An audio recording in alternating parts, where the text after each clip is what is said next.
Hey guys, I'm Bud Gaines. Welcome back to Now Reading. I am continuing on with Chapter 4 of Aren Chronicles, Prelude to Vortex of Souls, the Fusei Shutsu Civil War. Now, I was supposed to be continuing this a while back, but I really didn't like how my voice sounded in that, and then I had a long depression I was working my way through. But we're going to work on this today. No matter how this sounds, it's coming out so I can move on to the next one. So let's get started. Before I start reading this, I just want to let you know that the Fusei Shutsu Civil War goes from page 65 to 109. And I did not realize how long that was. So this may be broken up into 3 videos, or it may just be broken up into 2. It depends on how slow I decide to read it. I tend to read a little bit slower when I'm reading out loud because I don't want to get tongue-tied on the words or mess up. But anyway, let's get started. The war waged on during the following 3 years. Amane was now 18 years old and heading out to fight alongside his father.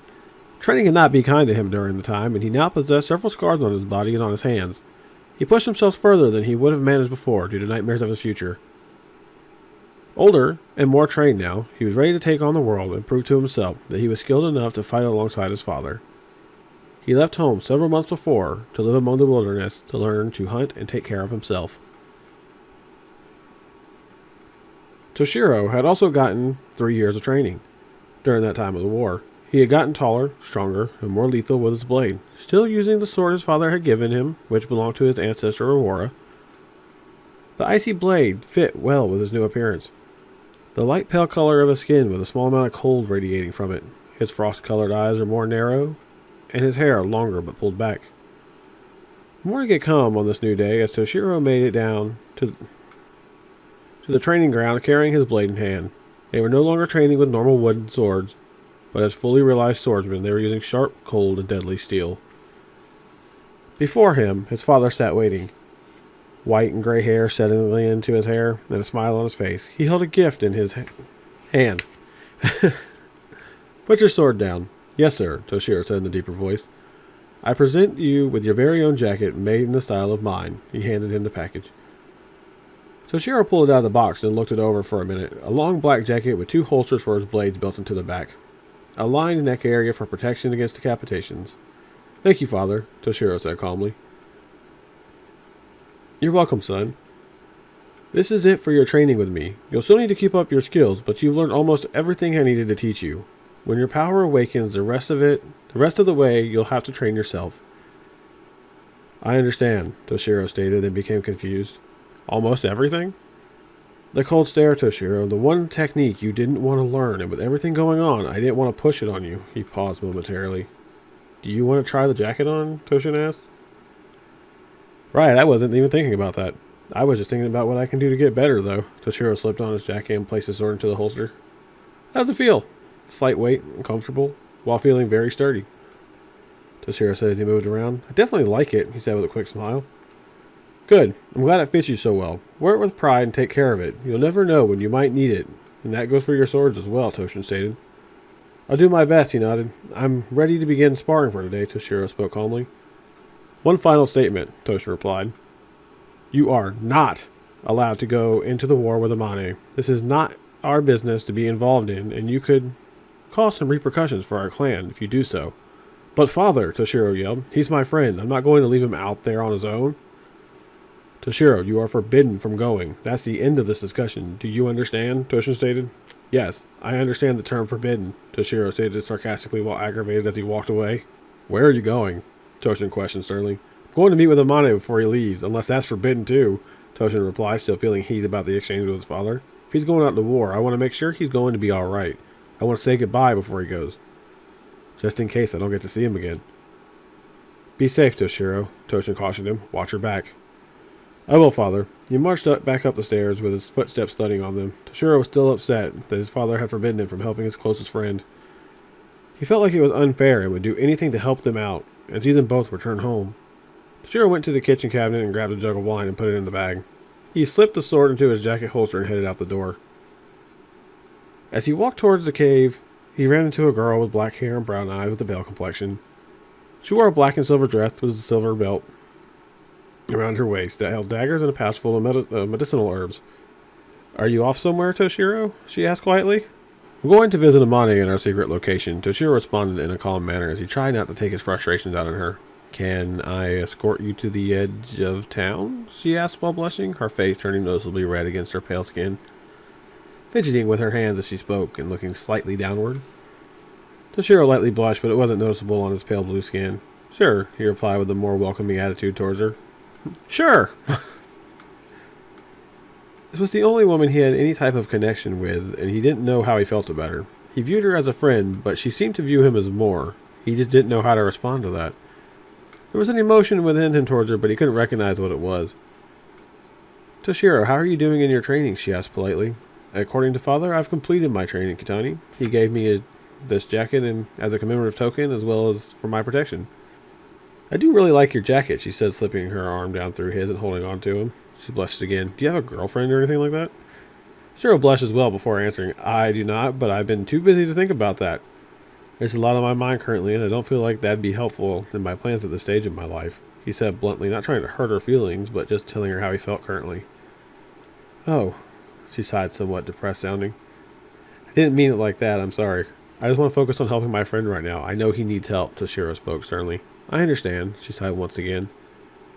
I hope in the future you'll find time to have a more personal relationship. I've heard that having a good companion and partner in that way can really help your stress levels in mind. Toshiro pointed and nervously tried changing the topic to the destination ahead of them.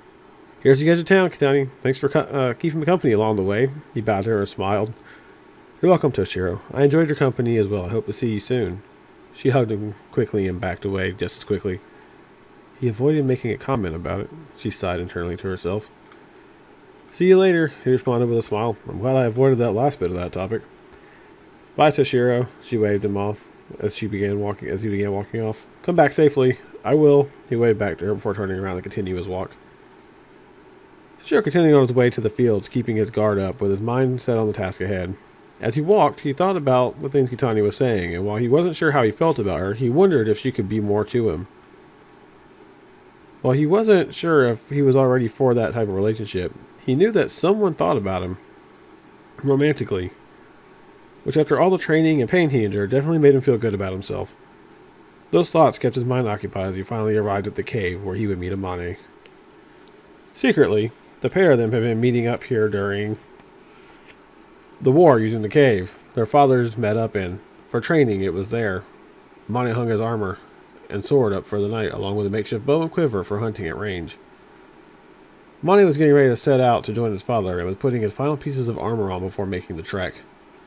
Hey, Amane, how's it going? Toshiro asked as he quickly entered the cave. It's going alright, Toshiro, just getting ready to leave, he responded by placing his boot on.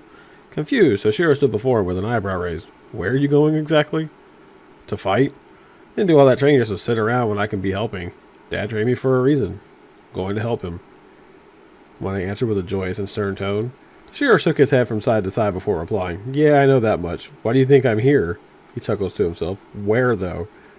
Sorry, I guess I didn't explain how I knew where to find him, Amane replied, laughing with him for a moment.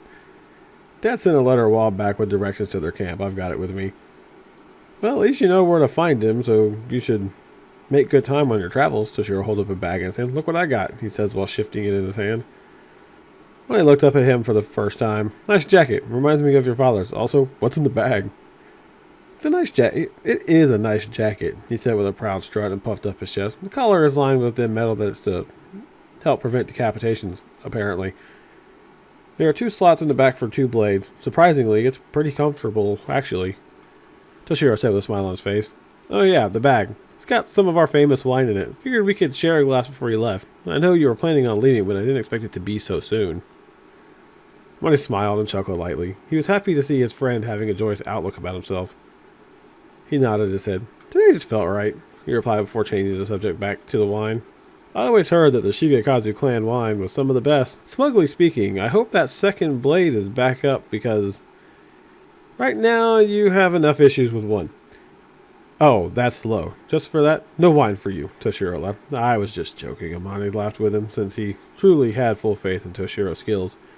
Your skills are coming along great, and I hope that one day you'll be better than I am, or at least at the same level.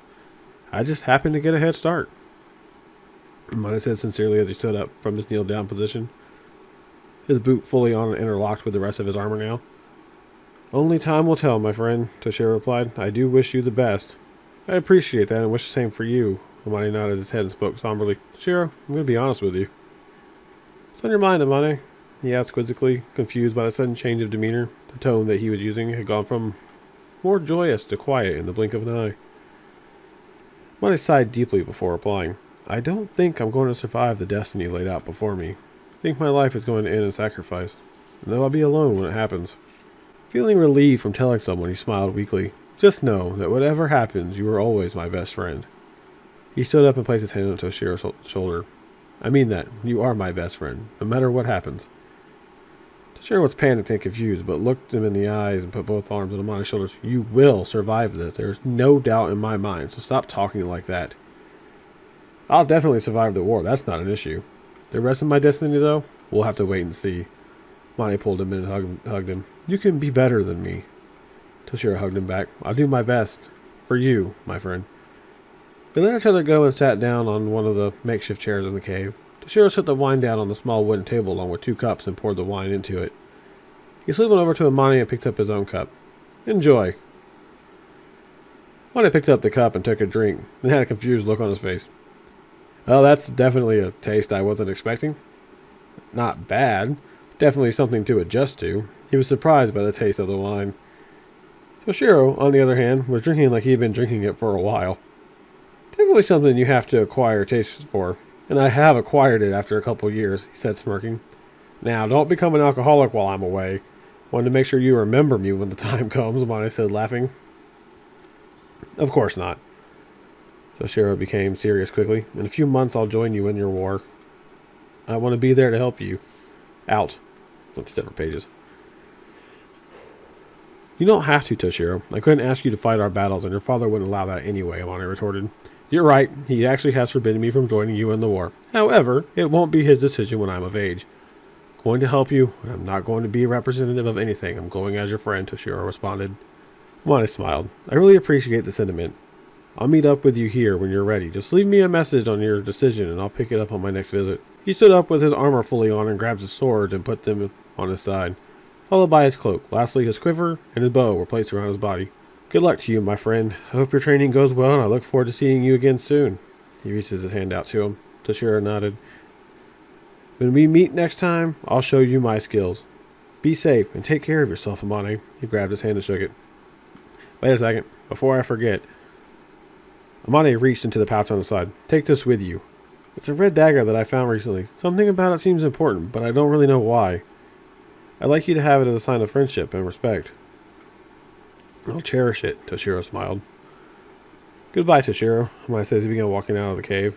Goodbye, and good luck, Amane. Toshiro spoke saddened and proud, watching his best friend leave. Amane turned back towards him and gave him a thumbs up from the entrance, to which Toshiro responded with his own. Turn the page. A final smile of confidence and belief in one another before Amane disappeared from view. He was truly going to fight this battle, and Toshiro couldn't be prouder of him. Toshiro returned to the cave without his jug of wine. After they shared one glass, he left the jug there for the future. Began to doubt his abilities and tried to figure it out. He was actually ready to move forward with his training and join Amane in this war. Knowing that Amane had faith in his skills and abilities was helpful, but did he have faith in himself? He had only sparred with his father for the most part, and that was besides the guy 3 years ago. He needed a challenge. So he returned to town. The sun was getting low in the distance. Hey, big guy, the sun's getting low. The daylight vanished for the night to make way. The sky had grown dark, and the destination was still further into the distance, barely visible from the light of torches on the outside of the entrance. Sighing, he began to pick up speed by running towards his destination instead. Lurking in the shadows, a large flying beast stalked its prey, Toshiro, using night vision-enhanced eyes, capable of seeing him clear as day while he ran. The large beast flew down from its high spot in the sky. Toshiro could feel something on its way, but by the time it got to him, it was too late. The creature swiped across his shirt and jacket around his elbow before flying away from him. He drew his sword and prepared for a battle. The creature charged back quickly and slashed its claws down at him again. Toshiro blocked the claws with his blade, slicing through them cleanly. The creature screeched in pain as it made its return trip, turning around and slashing at him with the other claws as if it didn't learn a lesson. Toshiro took another hit from the claws as it scratched his chest. He winced and gritted his teeth while he focused on staying alive by protecting himself. Another quick flyby as Toshiro slashed with his sword, striking across the declawed arm. The beast landed from the blow and tackled Toshiro to the ground with ease. Guarding himself from the attack, Toshiro removed the red-bladed dagger given to him by Amane and stabbed the creature in the chest while continuing to guard with his own sword against the pummeling strikes. The creature hunched over Toshiro's body and tried to bite his shoulder. Toshiro moves his blade up by pushing against the creature's body with the dagger in its chest and the sword in its neck while cutting inward with both. Feeling the pain in its body, the creature jumped back and flew off into the air. Blood dripped from its wounds as it escaped with its life, but not without scars. Toshiro dusted himself off and put his sword back into his back sheath, the dagger into his pocket. He looked at his clothing and sighed to himself while thinking, I need to learn how to sew. He continued on his way, making it back with a victory against the beast. Finally reaching the edge of town, he caught a feeling of someone he knew standing by the gate. And worried, Kitanni was waiting for him. Have you been standing there since I left? Toshiro asked with concern. Of course not. It's been hours, Toshiro. I was walking back home after visiting my grandfather and heard the sounds of clanging in the distance. I knew it couldn't be from the war since it's further out. I came back here to see if I could see more of what was going on. All I saw was flashes of light and had a strong feeling you were out there. I didn't want to leave until I knew you'd make it back safely. Kitanni replied with deep concern and sincerity. I appreciate the sentiment, Junchiro responded. I should probably get back to my own house, and so should you. He turned red quickly at his own words, since it sounded like he invited her to the house. Did you just invite me to your home, Toshiro? She replied, slightly blushing with shyness. After your battle, I think. Turn the page. I think you need to rest, and I will gladly walk you home, just as a safety precaution, to make sure you aren't injured at all, Kitanni said, firmly budging from her decision. Toshiro said reluctantly, Come on. He sighed deeply while trying to hide his interest in her. His emotions were running on high after the battle due to his adrenaline kicking in. Everything he said, he felt like he needed to think about more than normal. She scooped her arm back between his and held on to him tightly. She was extremely willing to get close to him, with or without his permission. She just liked being near him. Do you know what attacked you? Toshiro shrugged at the question and the current predicament that he was in now. I'm not sure, but considering it could fly and had razor-sharp claws, I'd guess a mirror griffin, and a big one at that. You don't usually get that close to towns, though. Kitanni was very concerned that they were so close to town all of a sudden. She wondered what was pushing them towards the town. I was on the outskirts in the field and in the dark. It was only natural to run into trouble one of these times. I'm actually surprised it didn't happen sooner with the number of trips I've made out during the last few years. One time isn't that big a deal, and it gave me some practice along with confidence. The beast is wounded, so if it survives, I'll finish it off when I run into it again. Toshiro said coldly and confidently. She blushed at his slight arrogance in his skills. Confidence was something she was seemingly attracted to, besides it just being him. She was trying to get closer to him, and to have him see her as more than just an acquaintance. She nuzzled close to his arm and held on tightly. Please don't get hurt. I promise to do my best, he replied assuredly.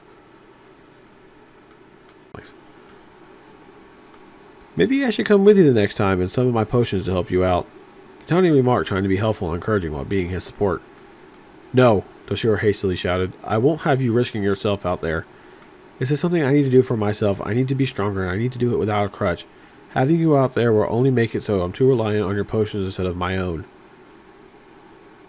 If I have a potion to heal me at all, what am I risking? What will push me to be more aware and trust myself?